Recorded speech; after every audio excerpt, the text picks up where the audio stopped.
Donald Aloysius Marmaduke Stephens dilahirkan pada 14 September 1920 di Kudat, Borneo Utara, yang kini dikenali sebagai Sabah. Walaupun dilahirkan di Kudat, beliau berasal dari Papar melalui sebelah bapaknya. Bapaknya Jules Pavitt Stephens berketurunan campuran Kadazan British, manakala ibunya, Edith Cope, mempunyai darah campuran Jepun British Dusun. Latar keluarga ini membentuk Donald Stephens sebagai individu yang membesar dalam realiti masyarakat majmuk Sabah di bawah pentadbiran kolonial British. Beliau mendapat pendidikan awal di Sekolah St. Mary, Sandakan dan Sekolah Vernakular Keningau. Pendidikan ini memberinya pendedahan awal terhadap keadaan sosial masyarakat tempatan serta kedudukan anak negeri dalam sistem penjajahan.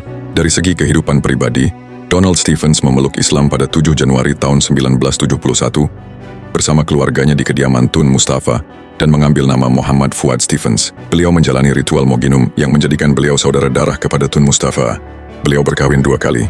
Perkawinan pertamanya dengan Ida berakhir apabila istrinya meninggal dunia akibat tuberkulosis dan mereka mempunyai seorang anak angkat bernama Johari Stephens. Perkawinan keduanya bersama Rahimah Stephens dikurniakan anak-anak kandung serta anak angkat.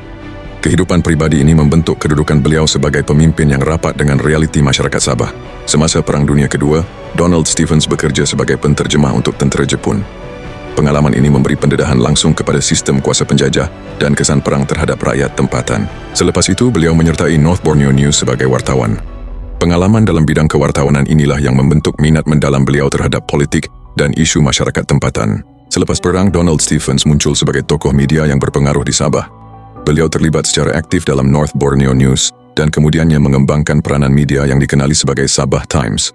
Akhbar ini menjadi suara penting anak Sabah, wadah kesedaran politik rakyat tempatan serta medium kritikan terhadap struktur pentadbiran kolonial British. Pada Ogos 1961, Donald Stephens menubuhkan Pertubuhan Kebangsaan Kadazan Bersatu atau ONCO bagi memperjuangkan hak masyarakat Kadazan dan kepentingan anak negeri. Pada peringkat awal, beliau menentang penyertaan Sabah ke dalam Malaysia kerana bimbang Sabah akan didominasi oleh Semenanjung dan kehilangan autonomi. Namun, pendirian ini berubah selepas dialog dan rundingan bersama Tunku Abdul Rahman dan Lee Kuan Yew. Rundingan pembentukan Malaysia di London mempertemukan wakil-wakil dari Persekutuan Tanah Melayu, Borneo Utara, Singapura dan Sarawak. Setiap pihak hadir sebagai delegasi berasingan, membawa kepentingan dan tuntutan wilayah masing-masing. Bagi Borneo Utara, delegasi ini dipimpin oleh Donald Stephens, yang bertanggung jawab menyuarakan pendirian dan syarat penyertaan Sabah.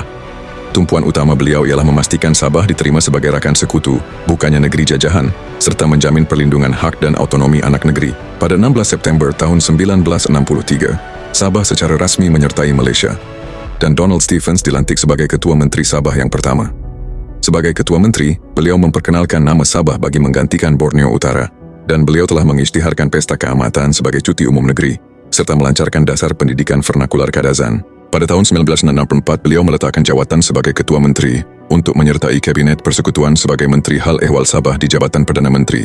Seterusnya, Donald Stephens dilantik sebagai Pesuruh Jaya Tinggi Malaysia ke Australia dari tahun 1968 hingga 1973. Selepas tamat tempoh tersebut, beliau dilantik sebagai Yang di-Pertua Negeri Sabah ketiga dan berkhidmat dari 16 September 1973 hingga 28 Julai 1975. Pada tahun 1975, Donald Stephens kembali aktif dalam politik. Bersama Harry Saleh, beliau menubuhkan Parti Berjaya. Dalam pilihan raya negeri Sabah 1976, Parti Berjaya memenangi 28 daripada 48 kerusi Dewan Undangan Negeri, sekaligus menamatkan pemerintahan USNO selama 11 tahun. Donald Stephens memenangi kerusi N15 Kiulu dan mengangkat sumpah sebagai Ketua Menteri Sabah yang kelima pada 15 April 1976. Pada 6 Jun 1976, Donald Stephens terkorban dalam nahas pesawat Gulf Nomad yang terhempas berhampiran kota Kinabalu, satu tragedi yang dikenali sebagai tragedi Double Six. Punca rasmi kemalangan ialah lebihan muatan serta kegagalan teknikal sistem kawalan penerbangan. Antara mangsa lain termasuk Peter Mojuntin, Chong Tain Van, dan Johari Stephens. Legasi Tun Fuad Stephens amat besar dalam sejarah Sabah. Beliau memperkukuh identiti negeri Sabah, menjadi pelopor konsep otonomi melalui 20 perkara Sabah, memelihara budaya Kadazan Dusun, serta meletakkan asas kestabilan politik pelbagai kaum melalui Sabah Alliance. Atas sumbangan ini, beliau dianugerahkan pelbagai darjah kebesaran dan dikenang sebagai antara tokoh terpenting dalam pembentukan Malaysia dari Sabah.